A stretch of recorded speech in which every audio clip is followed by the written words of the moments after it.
sure most of us have heard of the guy, Thomas Edison, the guy who created the first light bulb in the whole wide world. You see, when the first light bulb was made, it took them many hours, 24 hours to make this light bulb. And the idea was when they finished making the light bulb, they'll give it to this young guy, and the young guy would take it up the stairs and upstairs and try the light bulb and see if it works.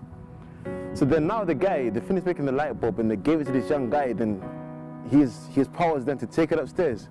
And you can imagine the guy's got the first light bulb in the whole wide world. He's nervous. And he's walking up the stairs and his knees are shaking and bang, it drops. And the guy is thinking in his mind, what am I going to do, man? This guy spent so many hours making this light bulb. What am I going to tell him? And this young boy, he went and he says, Thomas, you know that light bulb?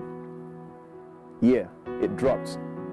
Then Thomas was like, you know what, don't worry about it. Then Thomas and his team came together again and made another light bulb, hours and hours and hours, and made the light bulb. And then part of the process again was to give someone to take it upstairs. And then Thomas called the same boy who dropped the first light bulb to take it upstairs. In many words, you can say that Thomas gave that young boy a what? A second chance. And it's no brainer that most of us in our life, we've needed second chances, maybe third chances, fourth chances, fifth chances, so many chances in our life. But then we almost feel that when we do something wrong, when we sin, when we do that which is against God, we feel like we can't go back to Him, like there's no second chance. So I want to share with you a story of a king called King Manasseh. He did so much more, he did so much evil. He brought idols of other gods in the house of God, and he killed an entire city in Jerusalem from one end to the other end, killing people. And he even went as far as to kill God's prophets, God's people. If I, in my position, when I see a killer who kills so many people, I don't see any way for them to return. And the same can be said for this king. But then God, He did something so particular and so unique that He brought a situation to come into this king's life. Trials, hardship in some sense, which you may call. And the girl was put in captivity. And it was in that captivity, in that what we may call in some time in our life, the storms of life, the trials, that the king realized that, you know what, there's a God. And this king Manasseh got on his knees and he humbly sought God to know who God was. And God forgave King Manasseh. We can go and say that God gave King Manasseh what? Second chance.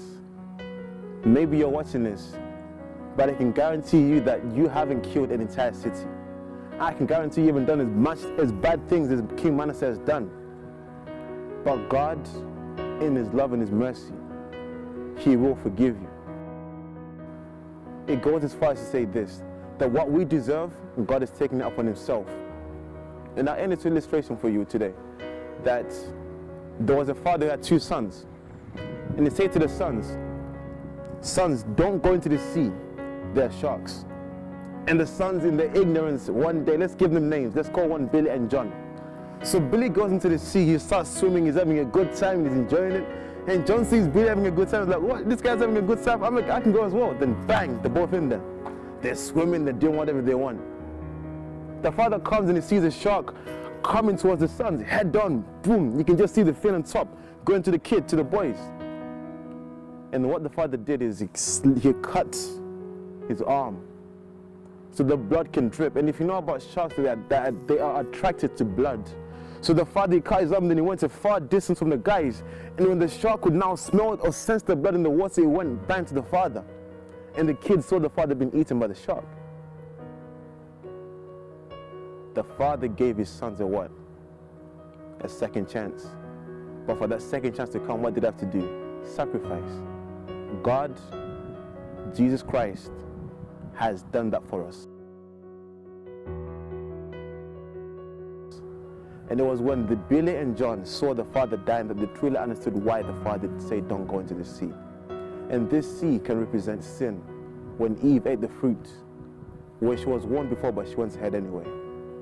And I know that this video might, some of us out here, we need a second chance. And I can further say this, that at a time when I shared this very same message in a prison, when I asked the people, how many of us here need a second chance? Hands went up, because everybody in life, they need a second chance. And if you're feeling hopeless now, guess what? God is just waiting to give you a second chance.